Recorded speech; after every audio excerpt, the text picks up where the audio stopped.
You know, Yeah, maybe not probably, as much because they won, but yeah, I hear what you're saying. probably, But probably. anyways, well, we'll move on to not so good College. news. Not so good news.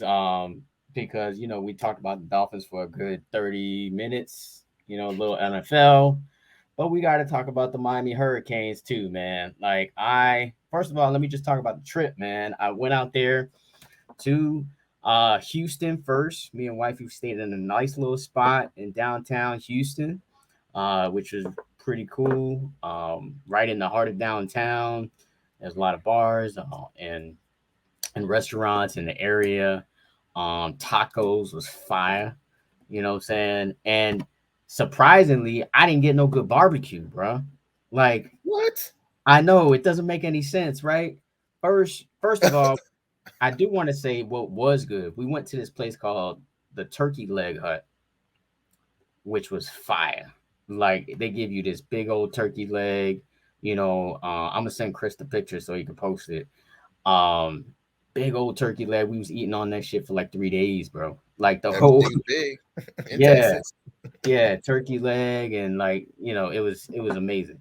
And then we had tacos in the city. Those were fire. It's right by Mexico, Oh yeah, so yeah. the tacos was fire at two places. One was Torchy's, and the other one was Lone Star Taco. And then what else do we do? Pretty much the game environment, the best environment I've ever been to as far as a college football game, because it was. And now I said this to other people too, and they were like, "Nah, that Miami Notre Dame game was good too," you know. But It this one was. here was just like it was after a loss to Appalachian State, and the press box was rocking, bro. It was literally moving from side to side, and they actually had a warning that they gave us, the press, about don't be alarmed that the press box may move. you know What? yeah, yeah, it was like that. It was crazy. It was just a crazy atmosphere, big stadium, 107,000 fans in the state in the stadium. Pregame was crazy. It basically had like a parade of horses going by and military, and it was just a crazy atmosphere. Then they had the horses go through the stadium before they even started the game. I got on the field before the game started. I spoke to Coach Ogeron, Ed Ogeron. I You know, see. yeah, and he gave me. I asked him. I was like, "Man, can you give me a Go Canes real quick?" And he was like, "Go Canes." Go Kings!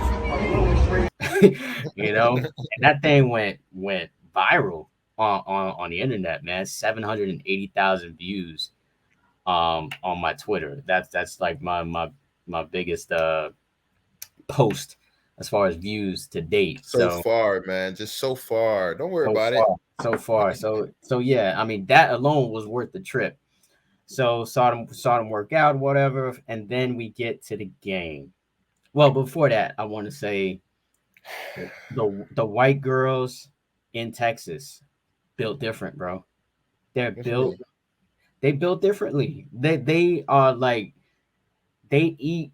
You can tell they eat good. They eat all their cornbread. You know what I'm saying? So you They basically saying they look like they from down south, like they from yeah. dead continent. They finish all their plates. You could tell they eat nothing but mashed potatoes and potato salad, and they plates is full. You can tell that they plates is full, and they don't be playing. That's all I'm gonna say about them. And then and then like the tailgating was crazy too. There was a dude walking an actual goat like a dog out there. You can see it on my Instagram. I posted it on my Instagram. But yeah, it was No. the stadium. The campus is huge. The campus is probably like 5 or 6 times as big as the University of Miami's campus. Like it's like a whole city in itself. And so yeah, man, it was just a crazy atmosphere. And I'm glad I went out there and really experienced it. And the other thing I take away from the atmosphere is that I can see why players want to go play in places like that, because they're revered so much. You know, they in a small country town like College Station, where you're basically the superstar of the town and everybody knows your name, like Cheers. I can understand why you want some of that because in Miami, people going, you know, if they follow football, yeah, you know, if somebody in College Station even thinks that you're a football player, then you're gonna get all kinds of high praise. But But that's anyways, better though. That's better though because think about it, Marcus. That's better. Piggybacking off what you're saying real quick, and I'll let you finish. As far as with the atmosphere, and you have a small city, and you have players, and you're revered a certain way, like everybody know you to the best player to the person that's on the bench. I kind of getting a feeling from what you're talking about, but I think being at the University of Miami in Miami, and they're not giving you all of the praises and the eyes and the you know you know they just ain't on your dick like that. Basically, that makes you stronger. That makes you work harder. That makes you keep your eyes on the prize. Whereas if you somewhere like that, then you don't have no problem just being revered in that small town. That could be your highlight of your life. Nah, but when you at the University of Miami, people that's listening on the MarcWes Sports Podcast, this is why you want to go to the University of Miami, because the University of Miami is going to build you to be in the NFL. Not no small no small city. They don't have nothing else. Yeah, your school is like 3, 4, 5 times bigger than the University of Miami, but we don't need that. You know why? Because people stay right around the corner. You right up the street. You know what I'm saying? yeah, So again, I do like what you said, but I ain't gonna go ahead and let them listen to the podcast and think that they should be going to Texas A&M. No, you need to yeah, go to the University of Miami because we're gonna help you not just be a better player, but all that being revered in those small cities, small towns, that don't mean shit. You need to go to the NFL, and when you go to the NFL, that's when you get the praise. yeah, yeah. I hear you. I agree with you. Miami definitely has more to offer than a small ass town like College Station or any of these small college towns. But yeah, the atmosphere to date is the best atmosphere that I went to.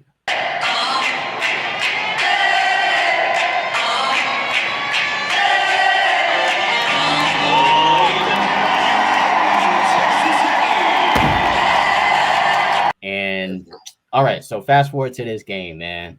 This game was one of the most disappointing losses um, that I've seen because they actually played pretty well. They they actually played a pretty good game. They Mm-hmm, outgained Texas A&M. mm-hmm. They beat them in rushing, they beat them in passing, but they just could not score, which was Wow. really frustrating. And it was frustrating for a couple of different reasons because Mm-hmm. the first reason is that receivers dropping the ball. There were so many receivers just dropping the ball, and Tyler Van Dyke missed his boy Xavier Restrepo like everybody else who is wearing a U hat like I am right now. Xavier Restrepo to me is probably the MVP of the team, and if Xavier Restrepo plays, they win the game straight up. They win the game because he's not going to drop balls. He's going to get open, and he's going to open up he's going to open up lanes for other players to catch the ball. Michael Redding dropped a bunch. Brashard Smith dropped passes. Um, and Henry Parrish, even the running back, dropped passes. It was just, and then Tyler Van Dyke wasn't sharp. He underthrew a couple of plays. He overthrew. It just because I think he just doesn't have that chemistry with these other receivers yet. I think he Because they're only has trash. really good um rapport with Xavier Restrepo. And then the other factor for me is that the fact that you're able to the other thing was first downs. I think it was 27 to 15 27. Yes. that Miami had over Texas A&M. It was like they were able to move the ball. Like the things that you worried about in this game, didn't happen in this game. Like, what you worry about with the Miami Hurricanes? You worry about them protecting the quarterback, right? You worry about them getting a pass rush. They got that. They were putting heat on that quarterback pretty much the entire game. Mm-hmm. And for the most part, they didn't really give up no big plays. Besides the one touchdown where they missed two tackles, they didn't really give up any big plays. And the other factor was Tyreek Stevenson's fumble on the punt, which is the one turnover in the game, which I think ended up being the difference in the game. Also, because your boy Xavier Restrepo's not back there. When he's back there, you don't have any issues. He's fielding the punt. He's not letting it bounce to him, nothing like that. Xavier Restrepo has been doing this since high school, and we've been watching Xavier Restrepo for a long time return punts. Now, Tyree Stevenson's been doing that too since high school as well, but we all see that he takes risks sometimes. Xavier Restrepo plays it safe, which you have to do when you punt returning. You got to play it safe. Only if you really got room are you supposed to be returning that football. So that's another area where they really missed Xavier Restrepo. Unfortunately, he's out for like another 5 weeks with a foot injury, and then unfortunately now we got Jacoby George also out with a thumb injury. I had the privilege to break that story, by the way, on canescounty.com, that Jacoby George, who was probably the only other receiver that showed you that he could do something, even though he was kind of rusty coming back from a 2-game suspension. But he was gooking too. I think he was the only other receiver. What other receiver was really doing something? Nobody. Keyshawn Smith was invisible in this game. Michael Redding dropping every pass in the world. Will Mallory did a little something in this game, and I don't understand why Elijah Arroyo didn't get any more targets. He got one target, and what does he get? A 26-yard gain. Yet he's not targeted for the rest of the game, which is baffling to me. And the other baffling thing to me is the fact that you don't run Thad Franklin when you like first and goal, second and goal. Why are you running small Jalen Knighton when you are goal to go? You got this big bruising running back who hasn't touched the ball basically all game, so he's fresh, and you give it to Jalen Knighton Yeah, or me mad. I mean, Henry Parrish. I thought Henry Parrish pretty much balled this game. Jalen Knighton, I don't think is even 100%, but he still gave you what he could in this game. But this was just a frustrating game because at the end of the day, for me, Miami is a better team than Texas A&M, and Yep. they went into a very hostile environment and outplayed Texas A&M, and they didn't come out with the win. That was the most frustrating part. Like if Texas A&M outplayed us, then whatever, they outplayed us, but they didn't. We just couldn't capitalize. We couldn't execute in the red zone. We had one critical turnover. We didn't get any turnovers on our side. And that's the frustrating part about the game. Positives, the O line is the real deal. That offensive line coach and Mario Cristobal is really paying dividends because like Tyler Van Dyke wasn't sacked once. He was pressured a couple of times because nobody was getting open. Like I was looking at it from above and I saw no receivers getting open. I don't think it was all on Tyler Van Dyke. You know what I'm saying? Because credit to him that he didn't throw any interceptions. He didn't force a lot. He tried to force a couple though. Like a couple almost got intercepted, but nobody was getting open, bro. Like nobody was getting open on the field. And I had the ability to really kind of see it because I'm seeing it from up top, and nobody's getting open. They didn't try any deep shots because nobody was getting open downfield. Keyshawn Smith is supposed to be your deep threat, and where was he? Nowhere to be found. So yeah, man, it's unfortunate to see how It's not bad unfortunate. we are at receiver when we live in the mecca of wide receivers here in That's why South it's a Florida. good. That's why it's a This good is thing, a mess Marcus. of wide receivers. I can name you about 60 good receivers that are in high school right now and that have been in high school and that are balling someplace else. Yet we have our best receiver goes down and we look like we're playing with high school wide receivers out there. You know what I'm saying? Like it's just really disappointing because Mark Pope, he was supposed to be the guy, was not. D Wiggins was supposed to be the guy, is not. Hightower, he was supposed to be the guy, is not. Dazzling Warsham, supposed to be the guy, is not. He transferred to Auburn, barely getting any playing time. I mean, I hate to bring this up about Manny Diaz, but he really dropped the ball in recruiting the wide receiver position because the fact that you can't, that right now, it seems like, hey, if we have another injury, I might as well see if I could try out and get in there. You know what I'm saying? Wide receiver. You know what I'm saying? Because that's how bad the wide receiver depth is right now. And Yeah, I think we only got six. it's crazy to think that that is the reason why we lost this game. Like I said before, you would think it would be the O line, it would be the D line, it would be the linebackers, it would be something like that.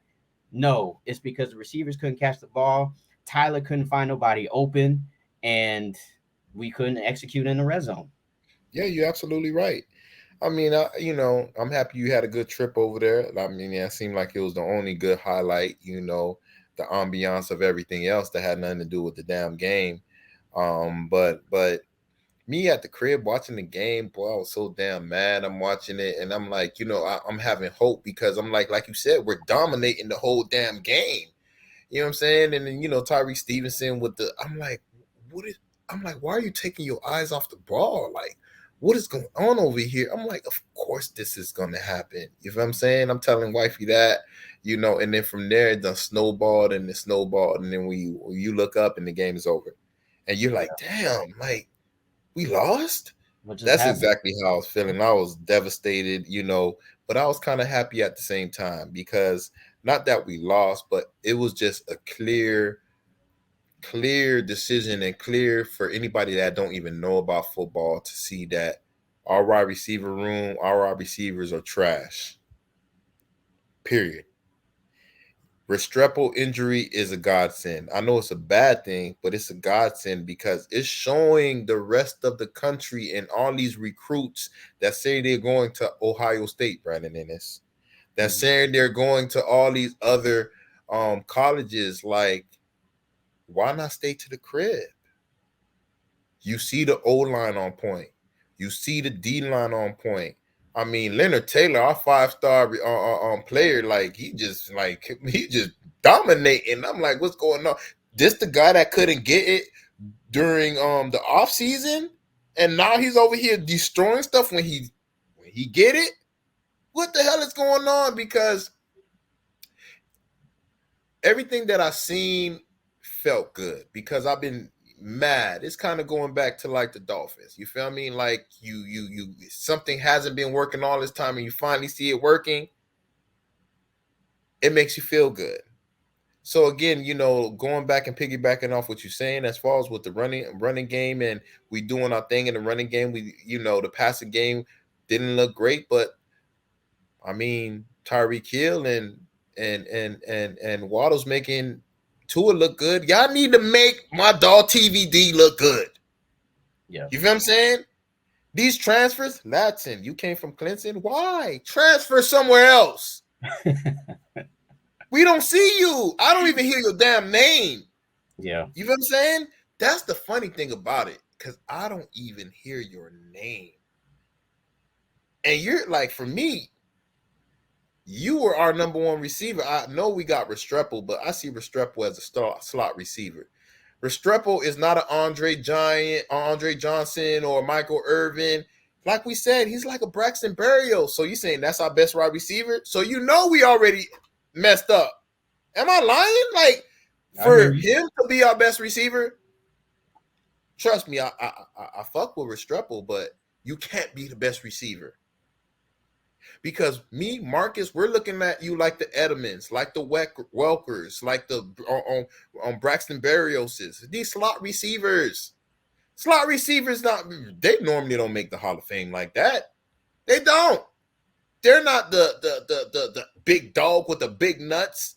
No, they're gonna get you the first down when you need it. That's what Restrepo does. They're gonna go with the punt return. That's what they do, because if you get injured, it ain't nothing. You're not our number one receiver. They're not gonna put the number one receiver. Like, you think they're gonna go ahead and put, like, who's a number one receiver in the NFL right now? Like, who's your best wide receiver in the NFL right now? Just think of somebody. You feel me? Because Devontae Adams. Devontae Adams. You think they're gonna have him doing kickoff returns? Hell no. Nah. I know that's the NFL and we talking college, but you're not gonna put your number one receiver there, because I mean, you get injured with kickoff returns, with punt returns, like it's different. So for us to put our best wide receiver there, that's showing you that we got a problem in Miami. Yeah, I was actually saying the same thing. I tweeted that out for the first game. I was like, Xavier Shepo and Keyshawn Smith, these are kind of like your number one and two receivers, and you have them on kickoff return. Exactly. Like I don't know. And Man. how did Restrepo get injured anyway? Because I'm like you look up and then huh? I think it was in practice. Okay. As long as it was in practice, because I'm like, I ain't see him in the game. Get injured, like when we played who we played again? Bethune. Southern Miss. Like I think he heard it before the Southern Miss game, and he played anyway in that Southern Miss game. And even with his injury to his foot, he played anyway, and he was still the number one receiver on that day. You see what happens, though, Marcus? Bad that receiving core is. Exactly, but I don't want to talk about Tua right now, but it's the whole reason why you see, like, you're playing and you're injured. How you gonna look? You're gonna re-aggravate it. You're not gonna be your normal self, and now we don't have you. You feel me? Looking back at it in hindsight, like he shouldn't have played that game at all. He should, if he was hurt, but he's that type of person. He's wired that way. You could tell. No. Nobody cares if he wired that way, Marcus. We don't care. I know that. I'm just like the head coach. The head coach know that our wide receiver room is trash. I need you, Restrepo, man. Come on, man. I know you injured, but come on, man. Like, we're trying to bring the Miami Hurricanes back. Like, I know. Like, look what we got. Look at your wide receiver room. Those guys that's watching the tape with you, you know they trash. I can't say they trash, but you know it. Me and you having a one-on-one conversation right now. I need you because I can't depend on them. And now you're injured, and I got to depend on them. Now the world sees why. So Brandon Ennis, all y'all other guys, man, Andy Jean, you feel me? Like, we need you, man. Yeah. I heard Robbie done got injured, though. Yeah, he did get hurt. He's out for like 2 weeks, but he'll be back. You know what I mean? But again, I'm just like, yo, we need this. And it doesn't matter because you said this, Marcus, in the beginning, man. Canes on Connie.com. You said this early in the year. You was like, I don't expect the Miami Hurricanes to be real contenders this year, but next year, that's when you want to, put our name in, like contention to be something. Yeah.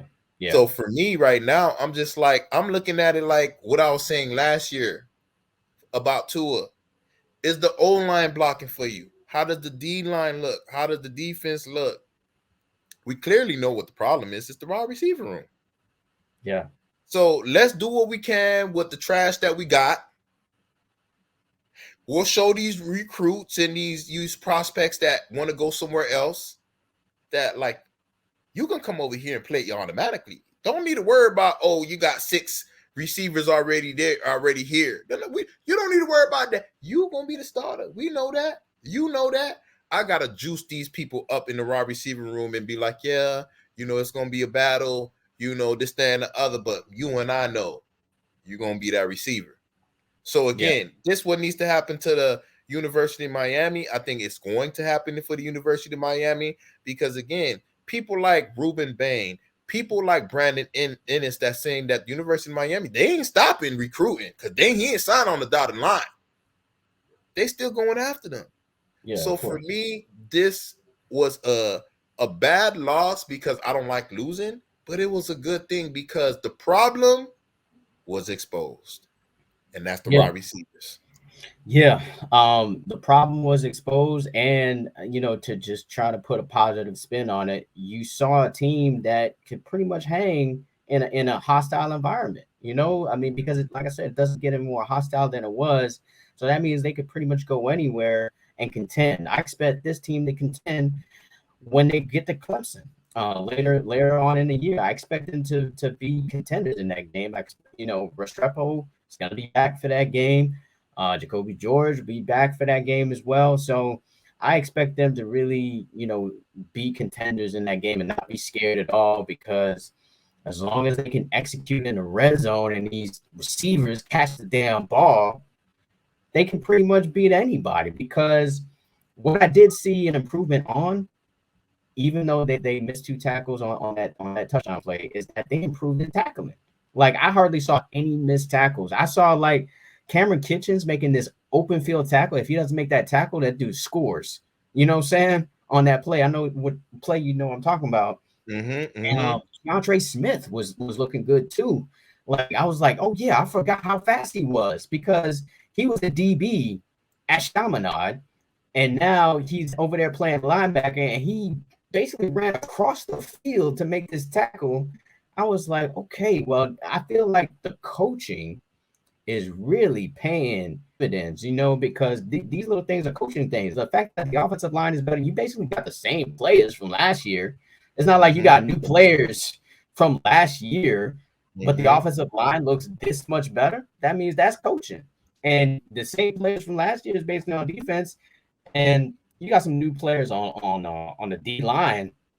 But the fact that they're able to rotate guys, get guys in fresh, is making a difference, because now you see guys getting pressure on the quarterback on third down, and quarterback's not Absolutely. chilling there making coffee while he's finding a receiver out there. So those are the positives to really kind of look at from this game. And then also, I want to say that we did speak to some recruits after the game, and they did think that Miami is still in the right direction. A lot of the players said, "Oh, even though they lost, you could tell that they're going in the right direction. They look way better than they did last year." Heard that from several recruits. So even the Was any of recruits, them our receivers?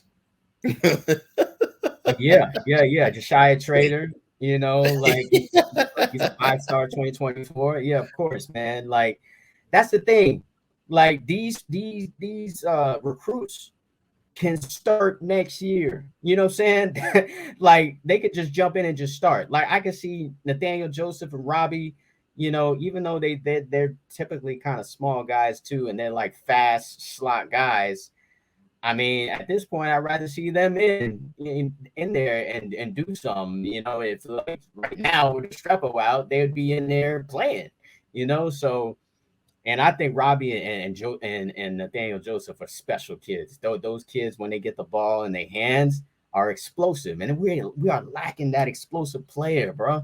We're lacking that player. Like, you get the ball to them in open field, is going to be a problem, Mm-hmm. which is crazy, because that's what Miami's known for. That's what we known for down here. It's coming. Having these explosive players when they're in open field, but we'll see, man. And I think as this season continues, I think they're just gonna get even better.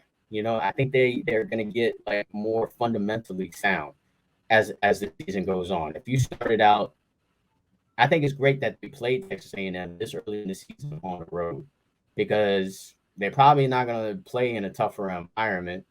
Clemson's gonna be a tough environment too, but the fact that they competed in this game, and like you said, I mean, it's bad that they lost, but at the same time, this is going to make them even more hungry to correct their mistakes for the rest of the season. So Absolutely. so yeah, man. Overall, it's disappointing. They didn't score no touchdown. They had a field goal block. Borregales had a field goal missed. Uh, and then that fumble. Those are the kind of disappointing things you see. And then on the last drive, Will Mallory has a holding call. It's like everything that could have gone wrong for us to lose did go wrong, except for us moving the ball. It was frustrating to see us just move the ball with such ease. At the end of that first half, I was like, Hurricanes are going to win this game. That's what I thought. just because they were able to move the ball so well. And then it seemed like the D line just kept getting better and better as the game went on. But yeah, as this season goes on, I really think the Hurricanes are gonna end up winning like, you know, 9, 10 games at the end of the season. That's what And you want. what's That's fortunate what you want. what's fortunate with this game too is that it's not an ACC game. You know, this is an out of conference game, so it doesn't really hurt us as far as the ACC play. We haven't even played an ACC game yet. We'll play one in 3 weeks, 2 weeks basically, against North Carolina because we got a bye coming after this Middle Tennessee State game. No need to really talk about this Middle Tennessee State game except for the fact that their quarterback is from the crib, Nick Vadiato. He's a guy that he was a freshman last year, already starting, you know, for Middle Tennessee, and he's gonna be out there wanting to prove that he can, you know, play well. But the Hurricanes are favored by 27 points in this game. Yeah, so it should be a blowout.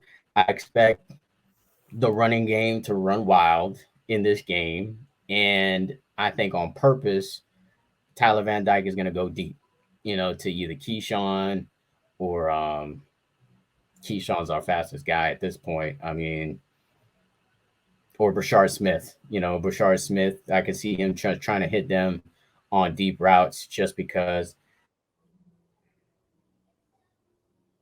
they didn't go deep. They tried deep one time in why, especially when Tyler Van Dyke's best is ball, and they haven't really did that too much this season. So yeah, I think they spread whatnot. I think this ends up being like a 40-10 type of game. Um, and Mike goes there and dominates on Saturday.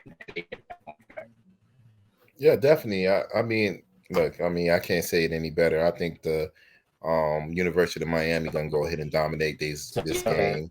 Um, Of course, you want, you know, somebody that come from Dade County, from the Tri-County Stadium to do good. But same thing like we said about Frank Gore Jr.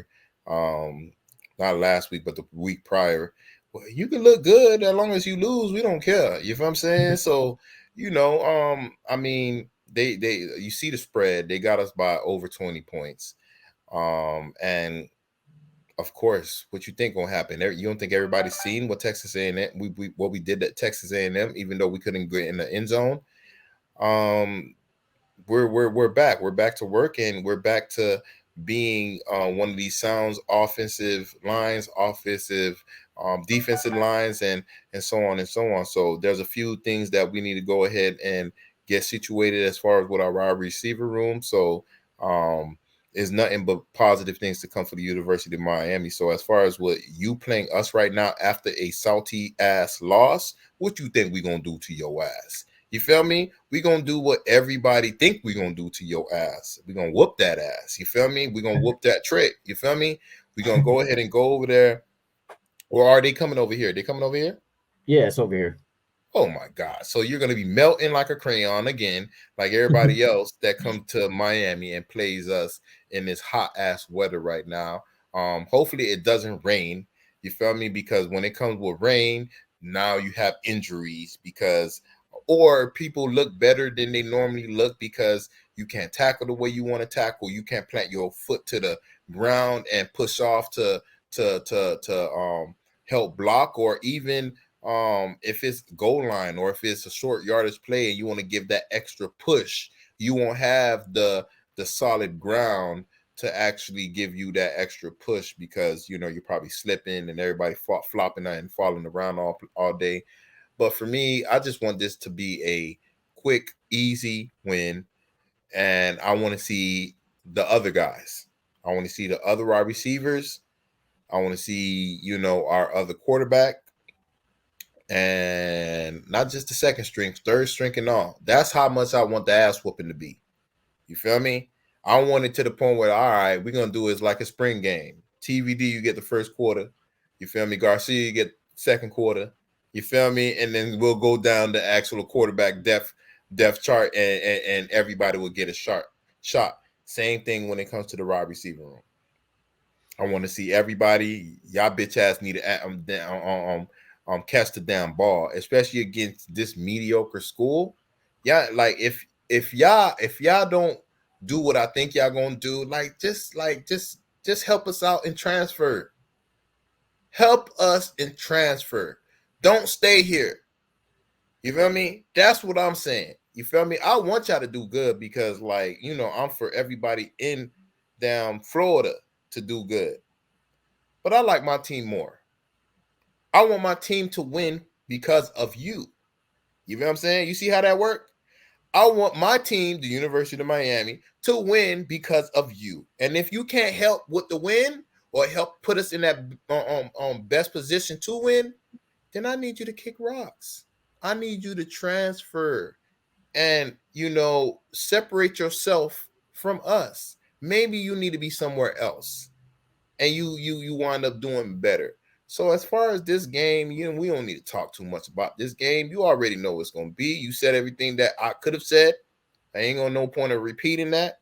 Yeah. But again, it's gonna be a blowout game, and I'm gonna enjoy my day and look forward to the Miami Dolphins the following day. So Yeah. that's Yeah. what I'm. Yeah. I still think the Hurricanes win the Coastal Division. Me The too. only team that looks like they could give us problems is probably Pittsburgh. Virginia Tech, Mhm. they lost to Old Dominion. Duke, yeah, they're undefeated, but I don't believe in Duke. Georgia Tech, they are sometimes good, most of the time bad. We always whip that Uh, ass. and then Virginia looks suspect too. I mean, all the teams in that division look suspect compared to the Miami Hurricanes, except for Pitt, and they kind of got lucky in the game against West Virginia, which West Virginia don't look too good. So I think, of course, we probably have the toughest ACC schedule because we got Florida State and Clemson on the schedule. Florida State's also undefeated, but I don't believe in them either Thank right you. now, especially Thank with you. the quarterback got hurt and now they're playing with a backup. They still squeezed out a victory against Louisville, but Louisville didn't look good either. So I think this division is definitely for us for the taking. And I don't think they lose another game until maybe Clemson. And I think they have a chance to beat them too. That's the So redeem team. That's the redeem game. yeah, That's what I think. All yeah, these other games is prep. Drop the balls in these games. Don't yeah, drop it in when we play Clemson. yeah, That's yeah. all. So we'll see. We'll see.